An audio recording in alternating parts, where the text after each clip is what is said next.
earlier in the day and returned any phone calls. She deserved a break. Besides, she needed a fresh cup of coffee, eyeing the empty glass pots sitting beside the coffee maker on her counter. That decided it, and Kelly grabbed her large, over-the-shoulder bag on the sofa near the desk in her cottage office and headed out the front door. Years before, when Kelly had returned to her childhood home of Fort Connor, the cottage had been her home, as well as her office. Her Aunt Helen's funeral had brought Kelly back to the town she grew up in, but little did Kelly know at the time that the sad occasion would actually change her life forever by introducing all the wonderful people she'd met who knew her aunt. Pausing at the flower boxes lining the sidewalk to her cottage, Kelly checked the annuals growing there, fully in bloom in late summer, and brash in their dramatic colors. Bright orange daisies, sunny yellow marigolds, and fiery red salvia. She started across the gravel and dirt driveway that separated her beige stucco, red tile-roofed cottage from the larger, look-alike farmhouse that sat on the shaded corner of two busy Fort Connor streets. Huge cottonwood trees surrounded what once was the farmhouse for Aunt Helen and Uncle Jim's sheep farm.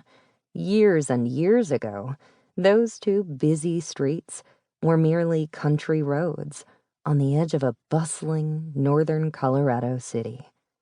Now, shopping centers and fast food restaurants lined the other side of one street, alongside a big box store. Apartments were diagonally across the street, and trendy craft breweries dotted the other street, which led directly into the oldest part of Fort Connor's Old Town. The commercial heart of town sat beside the Cache la Poudre River, which flowed through Old Town Fort Connor. The House of Lambspun knitting shop came to life when Aunt Helen had to sell her former home and move into the cottage. As a CPA, Kelly had handled her aunt's finances from a distance after Uncle Jim's death.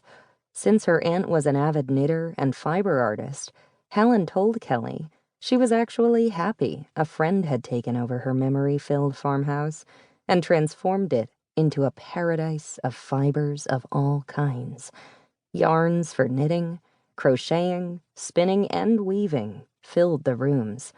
Large spools of thread for all kinds of stitchery lined the walls as well, and the memories were still there, Helen always said. When Kelly returned for her aunt's funeral, she stepped inside her aunt's favorite knitting shop for the first time and found the friendship and warmth that she lacked in her busy corporate CPA life back east. Kelly had moved into Aunt Helen's cottage and made it and Lambspun her home. Kelly walked between two parked cars in the driveway and looked across the patio cafe at the back of the Lambspun shop. Pete's Porch Cafe was closed now, since breakfast and lunch were over, but she noticed someone sitting at a shady table beneath the cottonwood trees beside the tall stucco wall that surrounded one side of the shop and curved around the corner of the back patio. The girl appeared to be studying because she had a book open on the table in front of her and a notebook beside. A perfect place to study, Kelly concluded, as she walked toward the entrance door of the Lambspun shop. A black wrought iron table and chairs sat in the shaded nook beside the shop's covered entryway. Brick flower boxes and the garden captured the bright August afternoon sun. It was hot, summertime hot, but manageable, Kelly thought, as she heaved open the large wooden door to Lambspun. Stepping inside the slightly air-conditioned foyer, Kelly spotted shop owner Mimi Schaefer arranging a display of ribbon silk scarves across the open cabinet door of an antique dry sink in the corner. She turned at the sound of the tinkling bell over the entry door and smiled. "Well, hello, Kelly. I saw your car outside, so I knew you were inside the cottage and working on your client accounts. I figured you'd drop by here this afternoon." "You know me too well, Mimi," Kelly said, fingering a sleeveless top that hung from a ceiling display. My habits, at least.